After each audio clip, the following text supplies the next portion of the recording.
Hey there, listeners. Are you feeling the weight of the world? Well, you're not alone. The U.S. Surgeon General says nearly 50% of parents are overwhelmed by stress. And guess what? It's affecting us all. Just last year, we heard about an epidemic of loneliness hitting half our population, especially young adults. But there's hope. I'm Scarlett Lewis, founder of the Choose Love movement. We're dedicated to your safety, health, and well-being with proactive mental health strategies. Imagine a life where stress and loneliness are replaced by joy and connection. We've already reached millions with essential life skills to prevent violence, substance abuse, and mental illness. Want to join this life-changing movement? It's easy. Visit chooselovemovement.org today. Become a member, spread the word, and access our free resources. Together, we can create a loving, supportive community. Remember, all the nurturing, healing love you give comes back to you tenfold. Thank you for choosing love. I choose love.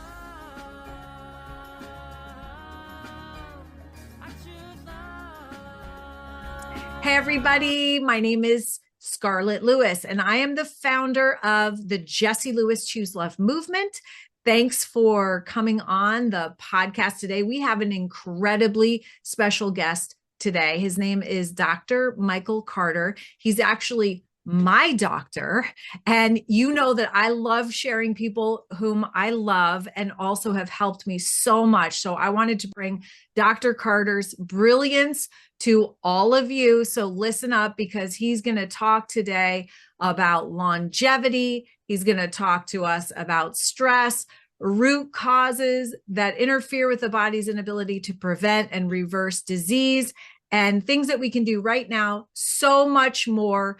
First, I'm going to tell you a little bit about Dr. Michael Carter. He is a board certified physician with over 35 years of medical experience spanning multiple disciplines. He began his career as a board certified anesthesiologist. Thank you, because I said it when I was practicing, but okay. See how helpful he is?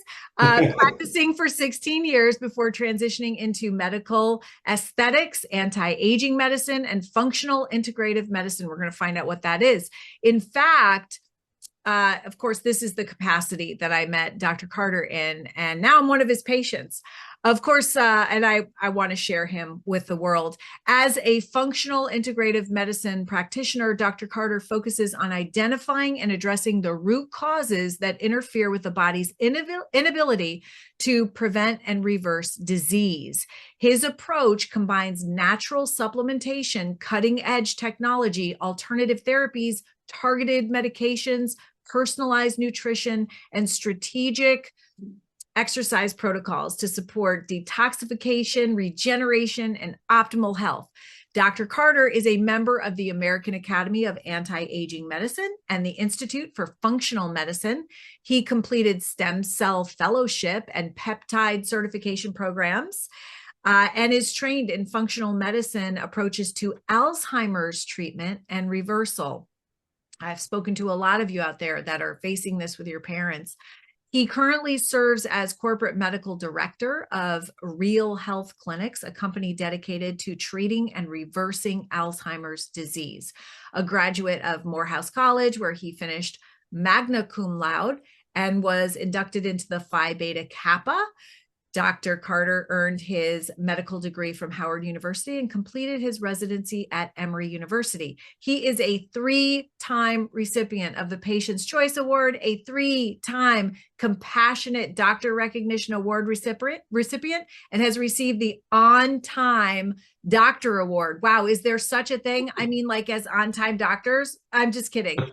Dr. Michael Carter is for excellence in patient care and bedside manner. And I can attest to this recognition, all of that, as being a patient. Dr. Carter's work bridges longevity, brain health, hormonal balance, and whole person healing, aligning medical science with the deeper goal of helping patients live vibrant, purposeful, and meaningful lives. Wow. Welcome, Dr. Carter. Well, thank you. Thank you for that intro there. That's amazing. I appreciate you so much. And from our first conversation to meeting you and learning more about what you're into. And I really love doctors that stay on top of their fields, that get curious about other modalities of healing other than pharmaceuticals. And you're definitely that doctor. So I really, really appreciate you. And I know that the Choose Love audience is going to love you, and they can also work with you. So we're going to talk about that at the end of the podcast, how you can actually work with Dr. Carter yourself, kind of like I do, which is so cool. You can do it remotely. But first and foremost, Dr. Carter, I wanted to ask you, we heard a lot about functional medicine in your bio, and I'm wondering if you could explain that to everyone listening. What is that in relation to just, regular medicine that we've known about our whole lives? So, well, functional medicine really relies on the premise of the root causes of whatever disease process that you're manifesting. So unlike allopathic medicine, which you come in with, let's say, a diagnosis of high blood pressure, the first thing that practitioner is going to do is not necessarily go into all of the reasons why you could have high blood pressure, but generally will just put you on an antihypertensive medication, from the suite of drugs that are out there. So, and of course, one of the main things that they would say, however, that could be a cause of high blood pressure would be having high cholesterol levels. However, the body, the liver makes cholesterol on a pretty continuous basis, and cholesterol is the building blocks for all of our cells. So cholesterol is not really truly the enemy when it comes to high blood pressure, cardiovascular disease, all of these different things, right?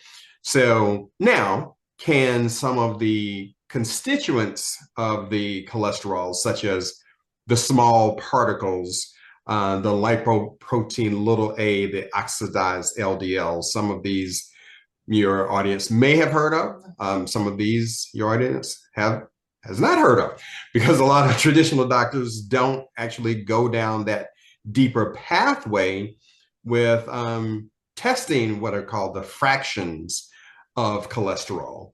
So in the functional medicine realm, we're always digging much deeper, and where that's concerned, that allopathic medicine really, I would say, kind of misses the boat. Cholesterol can become problematic, but only when there is a high inflammation in the body, right? So of course, we live, unfortunately, in a very toxic soup, right? We breathe in toxins, we eat toxins, we drink toxins and all of this stuff. The standard American diet with ultra processed foods and the genetically modified foods and the high sugars and all of these things definitely, provides a milieu within our bodies that promotes a lot of inflammation. And this inflammation can definitely cause damage to the walls of the arteries. And then that's when, let's say, the small particles of the cholesterol can actually stick to that area, almost kind of in an attempt to heal the damage that the inflammation has caused. So that, that gives, a little deeper dive, but, at the end of the day, functional medicine is all about diving much deeper and showing the patient where they are on the health disease continuum and what is truly causing, the issues that they are having, rather than just, patching it up with, a medication. And even just kind of throwing supplements around is not the goal. And supplements are just what they are, supplements. You really want to address your diet first and foremost, and those additional things can help boost what is missing in our diet. Well, I know that everybody listening was hearing you talk about root cause. And they've been hearing me talk about the root cause of pain and sadness and bullying and even school violence for the last 13 years. So kind of going beyond what our standard narrative is, saying the same thing and expecting a different result by really looking at why these things are happening. And so now we're taking it into our own bodies and our medical health. And it makes so much sense to me to think that way. It is more inquisitive. There's more curiosity about what is actually going on to make these things happen. And I think when you talk about cholesterol, I bet that almost all of us know someone who is on a statin drug. Yes. In fact, when I got my blood done from my traditional doctor, and nothing knocking traditional doctors, of course, we love and need them. But I would probably, with my numbers, have been put on a statin drug, when in actuality, when you broke down the different numbers and causes and inflammation, you realized that, my good cholesterol was also high. And so it really wasn't necessary. And then, explain to me, hey, there's so many parts of your body that actually need cholesterol, and that the actual healthy cholesterol level is higher than what we traditionally think of in the medical world. And that was really eye-opening to me. Yes. And then you had, as I recall, fairly decent inflammatory marker numbers. Again, these are some of the values that most people have never heard of, but things like homocysteine, high sensitivity C-reactive protein, ferritin, fibrinogen, sedimentation rate, etc. So there are a lot of these values that, again, they can be ordered by traditional doctors. However, it's generally not done, primarily because insurance doesn't cover it. Especially if you're coming in and you're not having any acute symptoms and so forth, but you're coming in and you may feel a little tired or this, that, and the other, or you're just simply coming in for, you just want to get a checkup, and you want to have a nice, robust battery of labs to kind of see where you are. Unfortunately, those labs still just aren't routinely added to that regimen. So most people really don't know what is smoldering in their bodies that really ultimately is one of the major causes of the various diseases that we are stricken with. And that's really interesting, because one of the reasons that I did that blood panel was because, it kind of shows you where you might be in 10 years. Yes. If you continue to go on the same pace, you're going to end up here. Yeah. And, amazingly to me, I was overweight, but malnourished, and had some other, kind of different things that you wouldn't think about, and really needed to get my act together and really focus on my health. And if you think about, that's really, you don't think about your health until you don't have it. And then it becomes the number one concern. So really important that we, as you say, address the root cause of what might later even become a problem. And we can actually work on it now, having some awareness so that it doesn't become a problem later. Right. The benefit of root cause. So as you said, there's a lot of stress out in the world, and a lot of the people that are listening to this are educators. Think about all that. I call them our modern day superheroes, Dr. Carter, because think about all that they're dealing with today, like everything that is going on in a child's life, including outside the classroom, walks through that classroom door every single day and manifests itself in children's behavior. Yes. And so teachers are finding themselves in this new kind of role, not just math teacher, but having to deal with some mental health issues and take a more active role in other areas of a child's life, and it's a lot. And then parents also are dealing with a lot as well.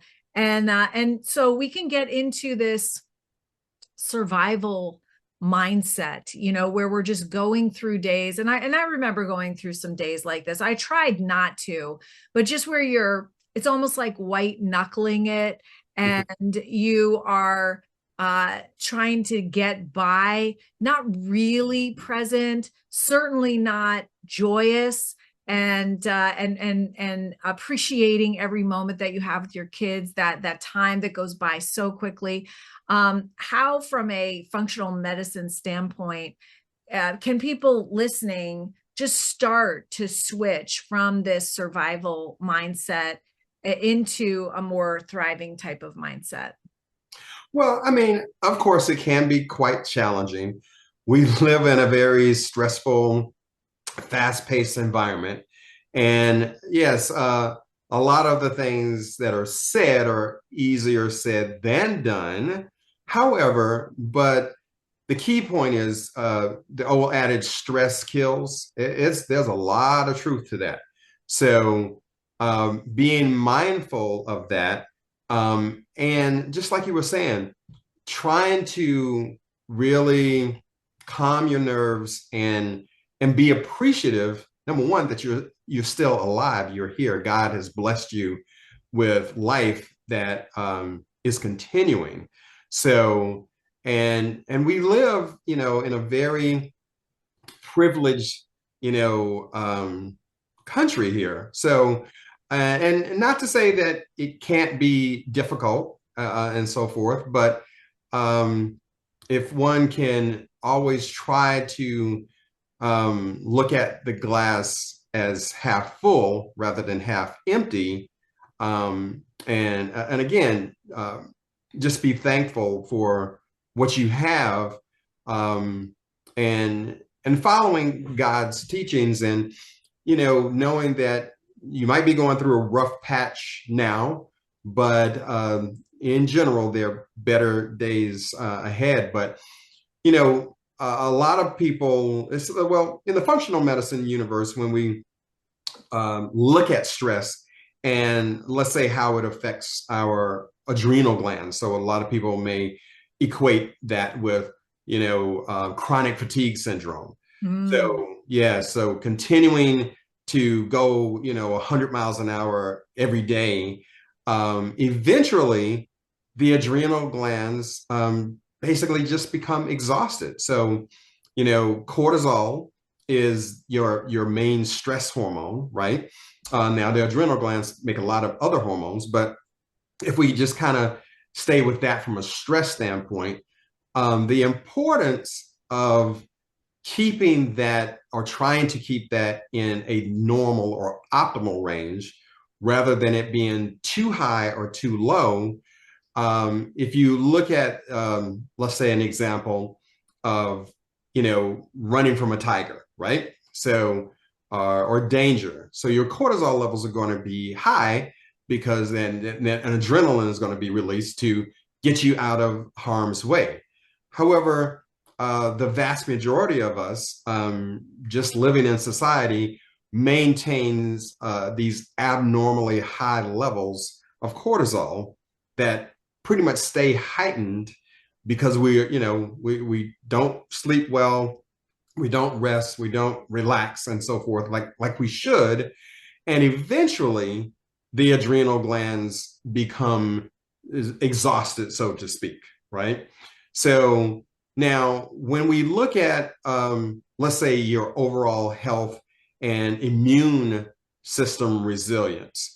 So in a scenario where your cortisol levels are just always high, that can affect the immune system strength in your body. Now, the gut, 70% of your immune system is actually located in your gut. But think about it. If you're stressed out all the time, going 100 miles an hour, your body is not going to be so concerned with immune system strength, right? So it's more concerned about just keeping you alive and going. But other, Survival mode. yeah, other things suffer. And that's another reason why people get sick more often as well. That's one of the reasons. Of course, there are nutrient deficiencies that are very common, such as, pretty much everyone is vitamin D deficient, right? So that's another key one, as well as other nutrients. And then on the opposite end of that, then if your cortisol levels become too low, then you're just, going along on fumes. So again, the body is not so concerned, for example, with immune system strength, which can make you more vulnerable, So when we look at how stress can, decrease someone's lifespan, those are pretty good examples, because if you're more vulnerable to all types of infections, such as viruses, bad bacteria, parasites, cancers, all of these things are much more prevalent when you are in these extreme modes, shall we say, from stress. I'm wondering how often that you see emotional pain manifesting as physical disease in your practice. Yeah, that's quite often. So doing, testing, I also do, let's say, neurotransmitter testing, which is actually pretty, simple sample. It's a urine test. And it gives me a really good idea of all of the neurotransmitters, your serotonin, your dopamine, your norepinephrine, et cetera, your GABA, all of these things, excitatory neurotransmitters, which again, are very heightened in some individuals. And it's very unfortunate that especially children are quick to be medicated with things like Adderall and antidepressants and antipsychotics and so forth. It's really skewing what the brain is used to. And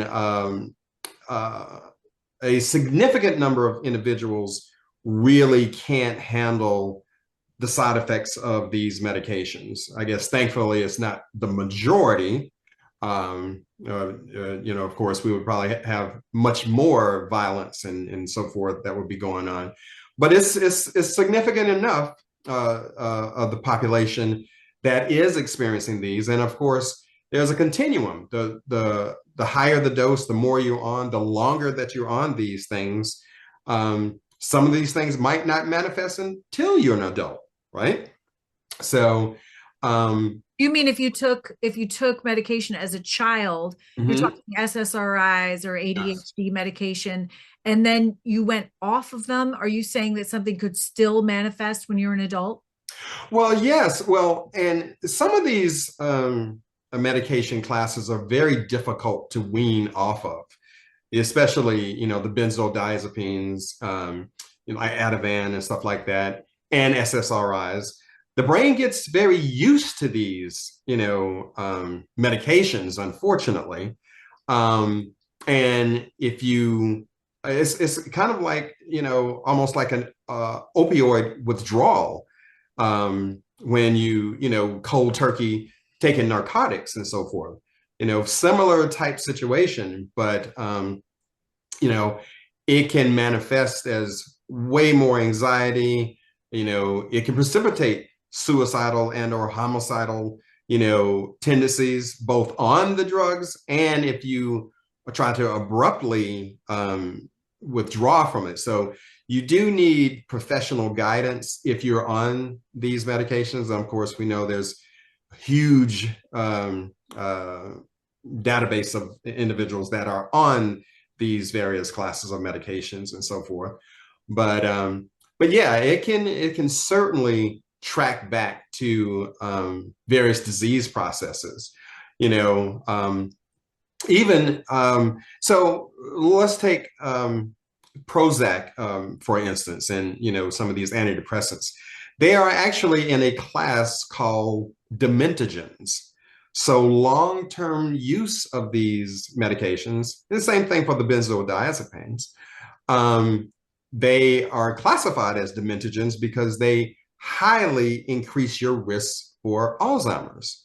So, so that's something that, is on the rise, unfortunately. And even in younger people, we have 40-year-olds being diagnosed with Alzheimer's for a variety of reasons. I was one of the first 300 doctors that was trained by Dr. Dale Bredesen, who wrote the second series of books. I think he's at 4 or 5 right now, with the Bredesen protocol approach to reversing Alzheimer's. And then I was my colleague, Dr. Thomas Lewis, who we are co-founders of the Health Revival Partners and Real Health Clinics. And he and his colleague at the time, probably 13 or 14 years ago, wrote the first book called The End of Alzheimer's. And Dr. Clement Tremp, who was an ophthalmologist 30 years ago, was such a trailblazer.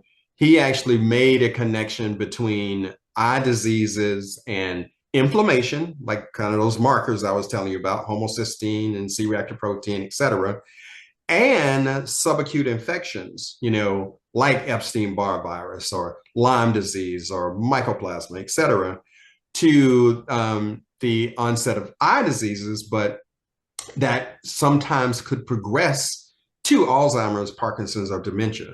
So again, we talk about root causes, and again, kind of unfortunately, the traditional neurologists, they can do a lot of testing, MRI and CT scans and all of these different things, but generally at the end of the day, you're ending up on a medication that doesn't work very well, may have some initial benefit, but ultimately you're not addressing why you have Alzheimer's. So that's the beauty of bringing a functional practitioner in who's very skilled at identifying these multitude of things that can contribute to brain deterioration. Wow. Okay. So let me just reiterate what you said. And I'd never heard the term dementogens. Mm-hmm. Dementogens. It sounds like demented. Yes. They literally call them dementogens, and these are SSRIs, and these are Benzos. ADHD medication and things that we're giving not only ourselves but our children, right, that can then later give them a greater probability of getting Alzheimer's. Yes, and one that you would probably never guess, long-term use of antihistamines. A lot of people take Benadryl or things like NyQuil or whatever that to help them go to sleep. I love both of those, by the way. That's a dementogen. Long-term use of those. Wow. Yes. Okay. That's really something that we have to think about. I know that on this podcast, I had he's Jeffrey Schwartz, who is the owner of the Neurovation Center in Sandy Hook, where I am receiving neurofeedback. Oh, but good. what I love about that is that he literally takes kids with having gone to see a doctor, and they have a prescription for a really heavy duty medication. Mm-hmm. And some of these kids have dropped out. They have been kicked out because of behavior. They think they're bad kids. They think they have aggression issues. And he does a QEEG on the brain, and he says, you're not a bad kid. You're not stupid. There are just different parts of your brain that haven't woken up. He tells them, first thing you got to do is get off the meds, or, don't get on the meds. Sometimes the diagnosis is correct, but he says more often than not, the diagnosis isn't correct. And, when you think about how we diagnose this organ that we don't look at, right, it is, by symptom clusters. As you said, I don't feel well, I'm sluggish, I can't focus. Oh, it sounds like depression. here, take this. You'd never go in and say, well, I have my arm hurts, Dr. Carter. What do you think about it? And you go, I don't know, let's cast it, without taking an x-ray or something. I mean, you have to look at the organ. So that is incredible. And I know that that gives educators and parents that are listening a lot to think about, because there is a lot of medication going on with children, and even my own kids, I was encouraged to medicate. Yeah. And because of behavior. And I've always said, when you see the behavior, you have to look at what's behind that behavior. Why are they acting out? I always think that every behavior is either an act of love or a cry for love. And so, looking deeper and probably needing attention as well, just doing it in a negative way because they don't know a positive way, or they're not getting it in a positive way. But wow. Okay. That is pretty amazing. And thank you. And also, as an interjection that, hopefully your viewers will, like, it's like, what can I do naturally? So first of all, you got to go with a good diet. So ideally, as organic as possible, nobody's perfect, non-GMO, and no ultra processed foods. I mean, one would be amazed at how behavior can change just with changing the diet. I mean, there's, hands down, first and foremost, that's the starting place. So gluten and dairy are also main categories of offenders. And it's unfortunate because it's the wheat products, and the milk and cheese products, primarily here in the US, because of, the hybridization, the spraying of Roundup, the active ingredient being glyphosate, cows being fed grains versus grass. So, the body basically interprets these foods now as a foreign invader. And then that sets up this whole leaky gut scenario, because the body doesn't digest it as well. And ultimately, it causes the cells in the intestine to kind of separate. That's where the leaky gut comes from. But then these molecules, when they're broken down as much as they can be with, our, acid in the stomach and our digestive enzymes, is still not sufficient enough to make them molecules that the body recognizes. So in fact, the vast majority of us actually have a gluten or dairy sensitivity, not an allergy. When you think of an allergy, like if you eat a peanut and your throat swells up, that's an allergy. A sensitivity could manifest as, bowel issues like, gas and bloating, or, constipation, diarrhea, etc., which can also, in extreme conditions, go to autoimmune conditions like ulcerative colitis or Crohn's disease. And it could be just coming from the food that you're eating, because once these foods leak out of your gut and these molecules get into your bloodstream, then your body actually mounts an immune response by making antibodies to these foods. The problem is these foods, even though most people, attribute them to carbohydrates like the wheat, and the dairy, the protein part of these, the protein part of the wheat is gluten. The protein part of the milk is casein. But guess what? All of your body organs are made up of proteins. So, so your body can be making antibodies to try to fight this wheat and dairy that you've eaten. But in certain scenarios, mistakenly, it can start attacking your body organs. So the biggest hurdle that I have with individuals, especially if they're eating gluten and dairy and they don't have GI symptoms, they think that they're fine, but they might have eczema or psoriasis, or they might have thyroid issues. They might have hair loss. They might have, onset of diabetes. They might have brain fog. They might have memory issues or movement disorders. This is again, one of the causes of this disease process, but your body is actually attacking itself. So, yeah. So unfortunately, yeah, really want to be cognizant of what you're putting in your mouth and try to be as eat real food.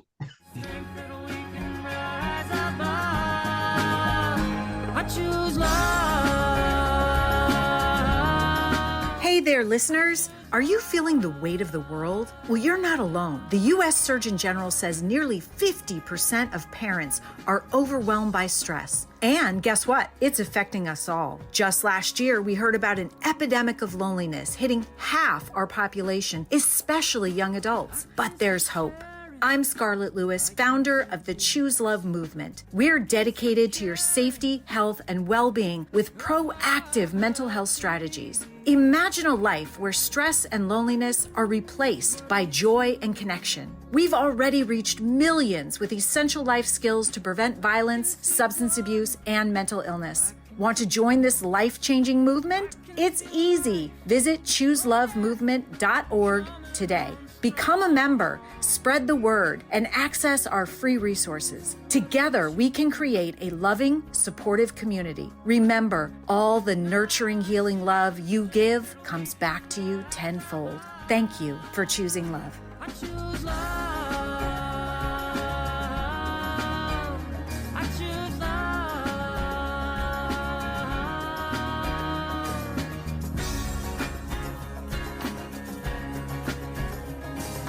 Eat real food. It sounds simple. It sounds so simple, right? But I know that even for myself, simple isn't always easy, but so important, Yes. to fortify our kids and get them started the right way, especially when, if you have a child and you're experiencing behavioral or even mental health issues, the fact that if you look at the root cause of those, it might just be as simple as food. Yes. And, I had a really dear friend of mine. She's actually done a podcast with me as well. Her name is Kristen Dietz, and she had two children that were on a scale of autism, and she took sugar out of their diet, just completely. To the point where, when I think she was visiting and there was an ice cream truck going, and I was like, oh, waving it down. And she walked her kids to the back of her car and got a frozen, non-dairy, non-sugar for them. I thought I was so impressed, but her kids are, both in college, mainstreamed completely. Whenever we catch up, they're kind of in the background waving at me. Hello, Mrs. Lewis, following the Choose Love movement. And, we're applauding you. Just shining examples of human beings. And that was sugar. That was, it was, a B12 shot. Yep. And it was diet. So that, even with something as pervasive now as autism. And in fact, what are your ideas about autism? Because I know that that's been in the news a lot, very controversial. I'm just wondering, like, from a medical standpoint, what are you thinking about that? Well, I mean, in fact, it has definitely been, connected with especially the aggressive vaccine schedule that kids are on now, which I'm very happy that Robert Kennedy has made some significant headway in changing that. And again, just giving people the choice. People just, parents need to educate themselves. There are a ton of books on this subject and articles and so forth. Dr. Peter McCullough and his colleagues have produced a paper that really shows the connection between the vaccine schedule and the onset of autism. And then Del Bigtree with the inconvenient study as another one. So yes, that's because the incidence of autism, let's say, when I was, in med school, I graduated in 84. I graduated in 88 from med school. Okay. The incidence of autism then was 1 in 10,000, thereabouts, right? Now it's about 1 in 31, but it just depends on, which, if you're talking about male versus female and the area of the country. So in boys, I think it's maybe 1 in 22. Boys are a bit more vulnerable. Apparently estrogen actually has some protective effect on the brain.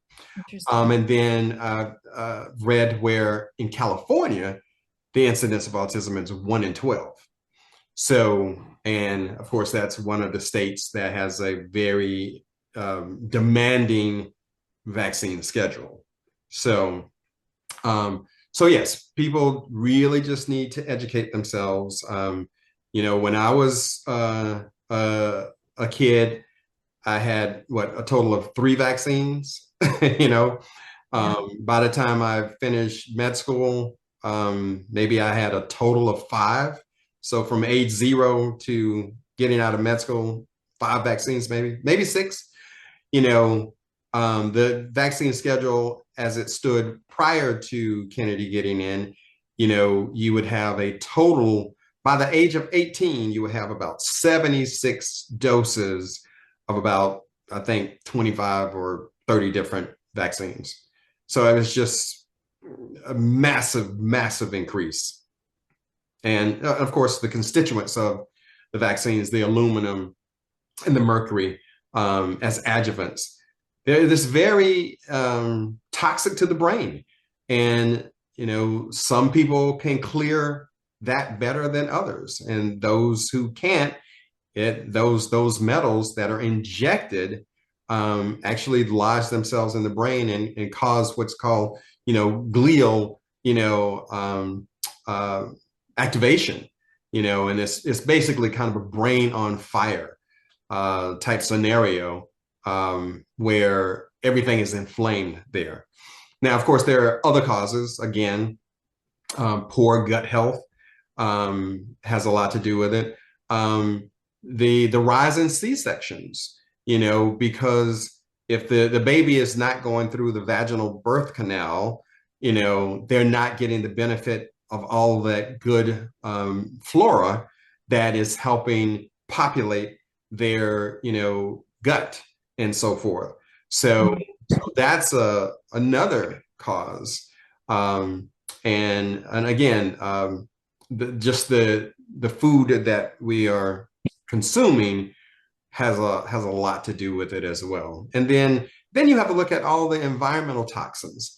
They did a study of looking at umbilical cord blood, and I think there were, almost 300 different toxins, environmental toxins that of course, like I said, we're all exposed to this in one way or another, that was found in umbilical cord blood that obviously makes its way to the baby.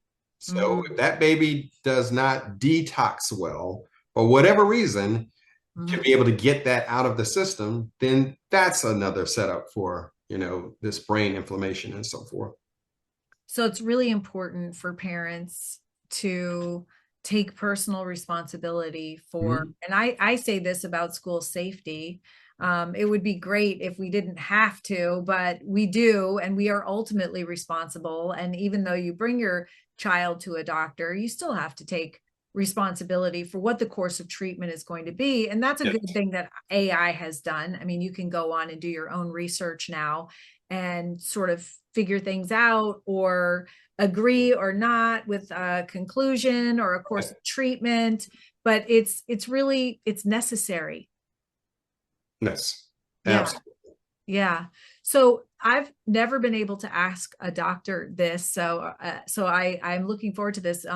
In Choose Love, we talk a lot about forgiveness and compassion. Well, and you started out talking about gratitude as healing forces for humans.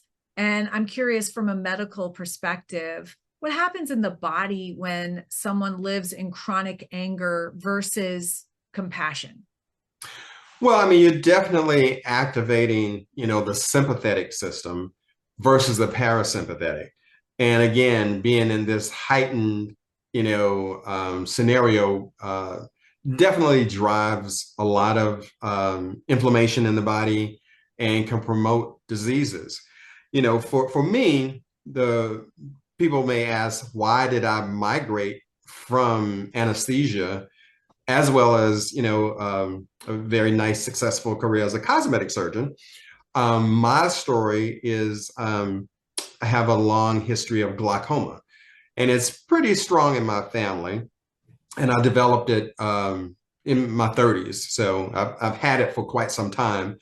And then I started out on the ophthalmic drops to decrease the pressure and so forth. But as in most situations, the medications, and thank goodness for medications. I'm not saying medications are bad, but they kind of stopped working. And then I ultimately had to have the surgery to kind of lower the pressure. Unfortunately, in one of my eyes, the surgery did not go as well as they had hoped. And then the pressures went too low. And then, I lost a good bit of vision in that eye. And then being an anesthesiologist, since I only had, basically monocular vision, really good vision in one eye, but being an anesthesiologist and we are the ones who keep the patient alive. It's not the surgeon, right? So you have to really think quickly in, situations where a patient's heart rate or, is irregular or their blood pressure is going down. So you have to work very quickly to give that patient the medications and so forth to stabilize them. So from a safety perspective, then that's when I decided to retire from that. Then I actually became a cosmetic surgeon, and I was working with another practitioner specializing in liposuction. So, and that was really rewarding to transform mainly women's bodies and so forth, and had a pretty successful career doing that for about 8 years. However, my vision continued to decline to the point that I didn't feel safe doing that for patients. So then that's when I dove deeply into becoming a functional doctor, looking at my own root causes that could contribute to the glaucoma. But one of the things that really is being more in an appreciative state, a meditative state, again, not being upset. For me, in my situation, being upset that I've lost, significant vision. It restricted me from doing various things that I trained in. But I just talked to God, and God just said, well, it's time for you to go down a different pathway. And I'm actually having more fun doing this because not only was I able to identify all of my underlying root causes and stabilize things and on the pathway to getting some regeneration of the optic nerve back. But then that's what allowed me to help, a vast number of, patients over the last 18 years and help them understand their own root causes and how things can be reversed.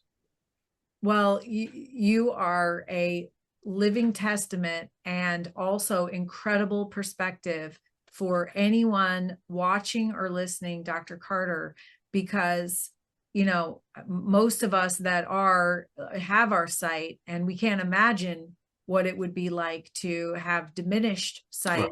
And, for you to say that you focused on gratitude and prayer is really amazing. And it's a testament to your faith as well, that, you just gave it to God and said, you have another path for me. And so just lead and guide me and I'll do it. And you wound up in this functional medicine role as well as addressing Alzheimer's. And it's so incredibly important today. And I know personally, I'm so grateful for you. So I really appreciate you sharing your personal story. I know that that's going to be really inspiring to a lot of people. Absolutely. Thank you. Mm-hmm. So I did want to ask a final question, and then we're going to do a little rapid fire.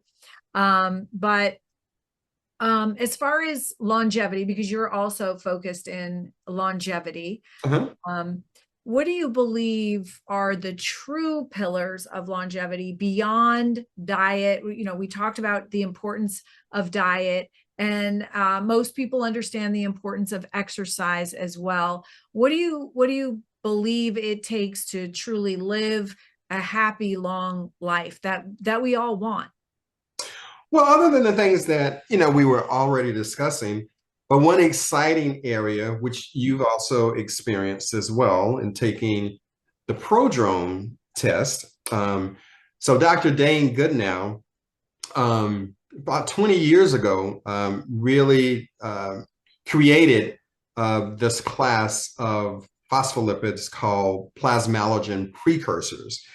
And the significance of plasmalogens in our body is that they are key constituents of all of our cell membranes. And of course, all of our organs are made up of cells. And then within those cells, then we have the mitochondria and, other little organelles. But, most people will, relate that to that the mitochondria are the powerhouses of the cells. Those are our batteries. That's what keeps us going, right?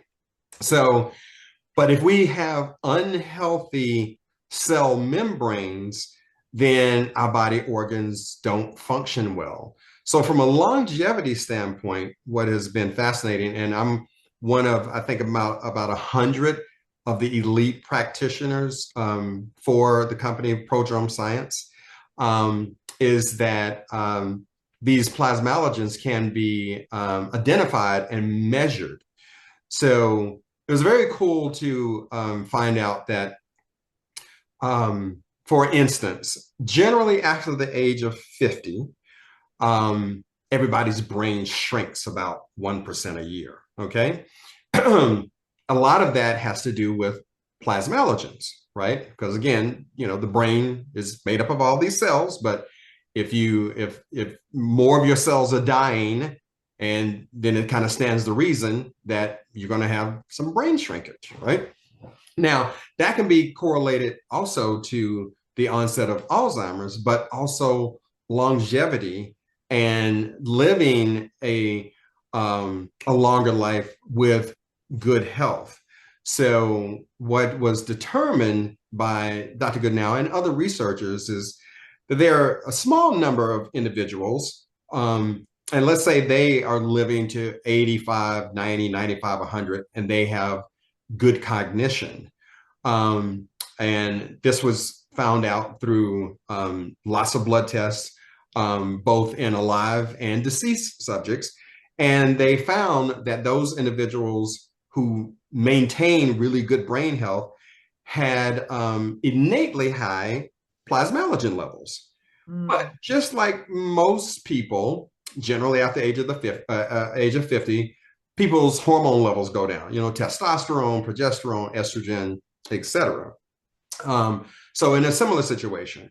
So most of us, we generally have a decline of these plasmalogens and other constituents like phosphatidylcholine and all of these things that make up, healthy cell membranes.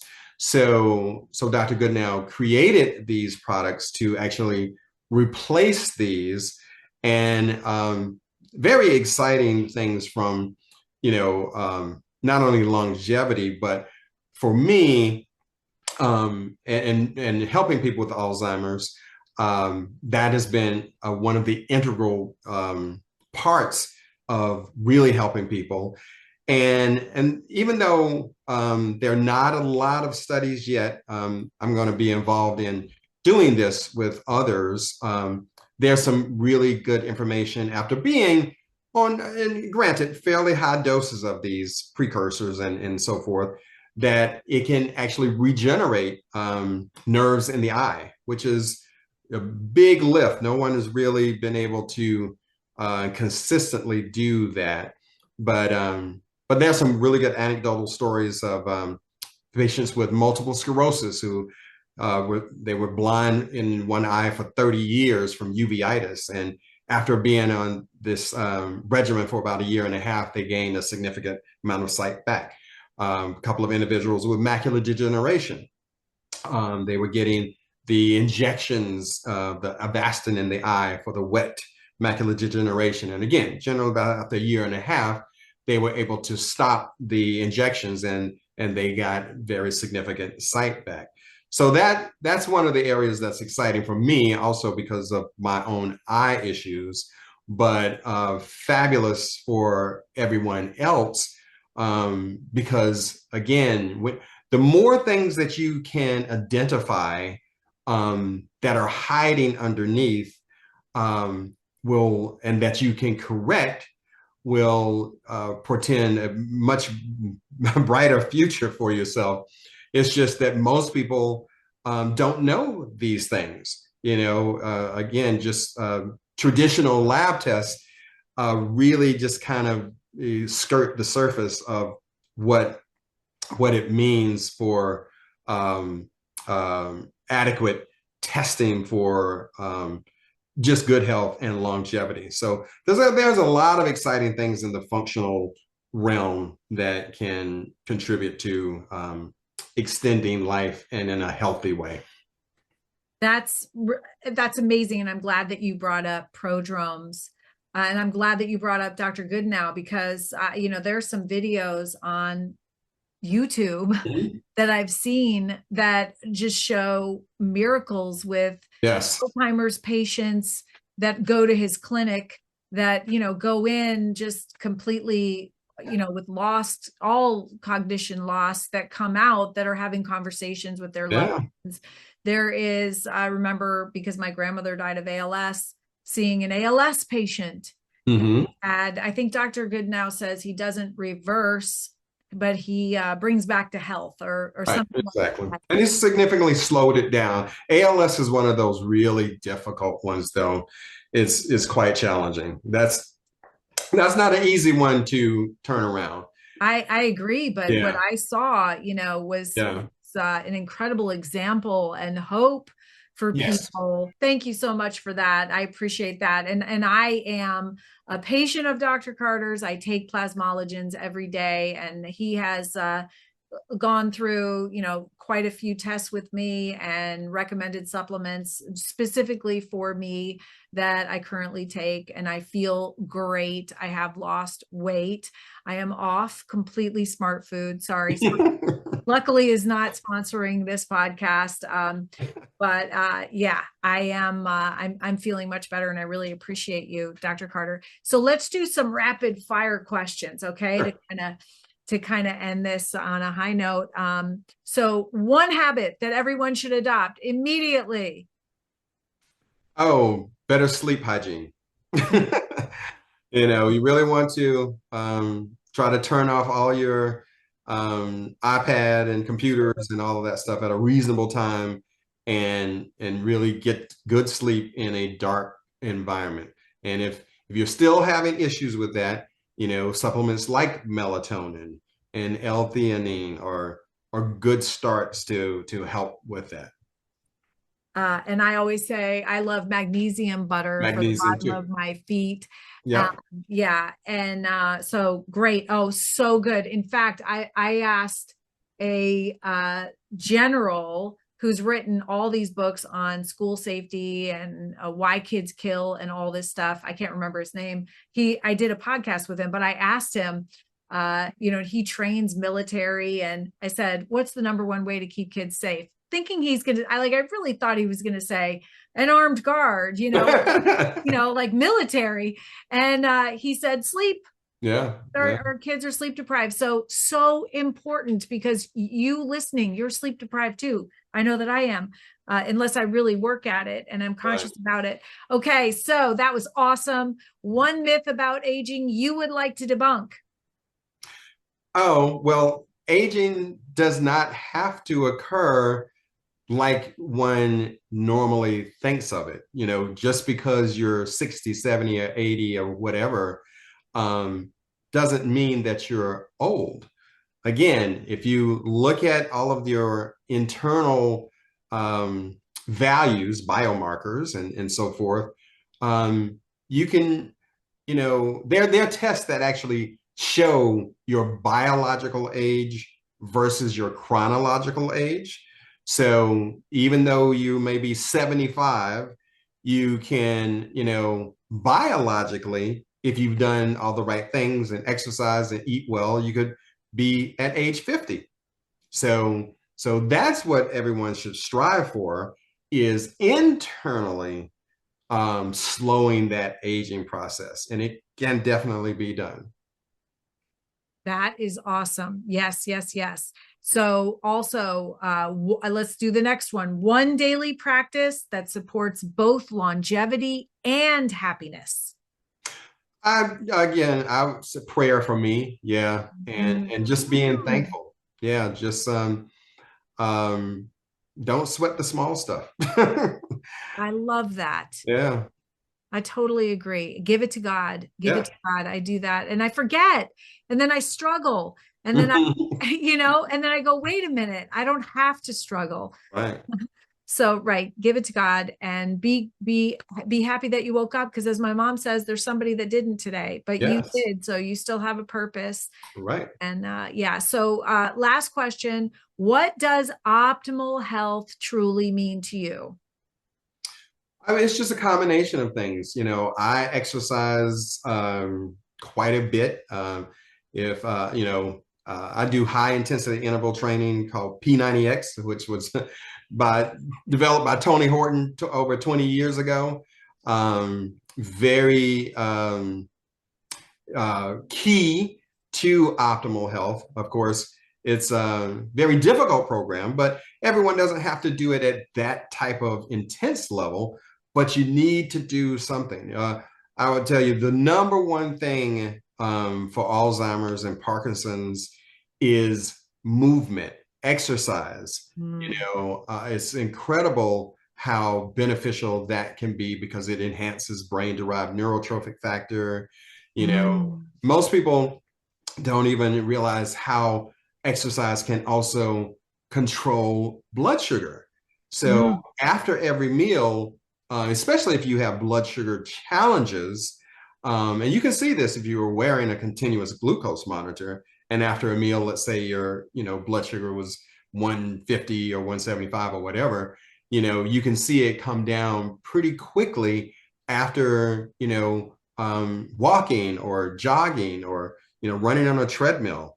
And that can really be totally instrumental in getting your blood sugar in control, because of course diabetes is not a good disease pathway to go down in terms of any of longevity or health concerns. Isn't diabetes also called diabetes? Well, type 3 diabetes of the brain is one of the causes of Alzheimer's. Yep. Yeah. Okay. Absolutely. Type 3. Right.